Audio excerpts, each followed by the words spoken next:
Tonight, 11 investigators is looking into the migrants kept inside a regional jail, which now serves as an ICE detention center. And one county leader is raising questions about who is kept behind those bars and how they ended up there and what happens to them after they leave. Michael Sandlin has an exclusive report tonight.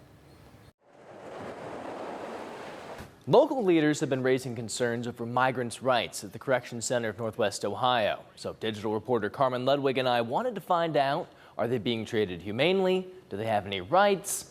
And do they have any connection to loved ones on the outside?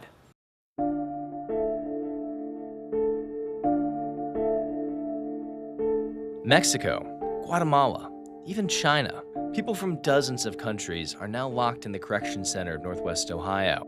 Jail leaders tell us 50 to 70 migrants are kept inside those walls at any given time. And it's all part of a deal with ICE.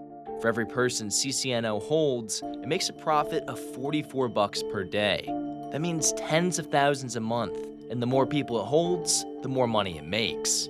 We have now voted to be in the business for profit. We have voted to be in the business of separation of families. We have voted to be in the business of lack of due process for people. That was Lucas County Commissioner and CCNO board member Pete Gerken, right after the vote to house migrants back in February. He was one of only 2 board members who voted against the deal. At the time, we tried talking to the people who approved it, but they avoided us. 8 months later, migrants are bussed into the jail every week. Gerken has since toured the facility, and he says the jail is clean and in good working order, but he fears the people kept there are regular people, not the gang members and rapists the Trump administration promised. Vast numbers of those people were murderers. They won't tell us the charges. That's still a point of frustration, and they're hiding that. Are they people who smuggled themselves over the border? Students who overstayed visas? The charges aren't listed on their booking pages. Their citizenship status isn't listed anywhere. Those questions gnaw at Gerken.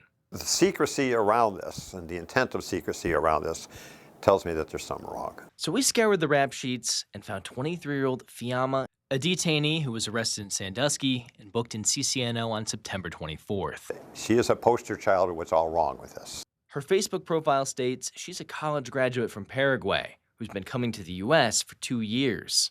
She was on a visa from Paraguay to work at Kalahari when I was still there. That's Derek Foy, a friend of Fiamma's. We found him on her Facebook profile. He was more than happy to speak about his friend. Foy says they got close living together in the employee dorms. They didn't drive, obviously, so I'd take them out places and explore.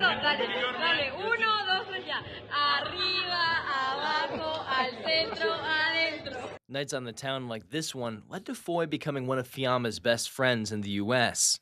And when Fiamma returned home, the two kept in touch. And then she told me she was going to come back. She wanted a fresh start. She was trying to get her citizenship here. She ended up getting like a management housekeeping position at Kalahari is when ICE found her. Can you imagine the fear that one day you're working in a dorm at Kalahari, 12 hours later you're at CCNO and not what's going to happen to you? The only person who could answer that question was Fiamma herself. But could we get in touch with her? Foy says they've already talked briefly. We just talked for a little bit. Showed me she's waiting, they're waiting the trial. We submitted an official request to ICE, asking if we could interview Fiamma about her treatment and what rights she's been afforded. A rep promised to put us in touch with someone, but weeks went by and we never received a response to multiple emails. All the while, Foy says he's messaged with Fiamma's mother back in Paraguay, trying to find out anything about her daughter's detainment. She told me she was very concerned about her, that, she wondered if I could see her, if everything's okay. Finally, on October 22nd, Foy and everyone else holding their breath finally got their answer. Fiamma was released from CCNO. According to Foy, it took her paying $12,000 for a visa for her to be released on bond. But WTOL haven't got in touch with Fiamma, finally talking to the person we had been following for almost a month in jail.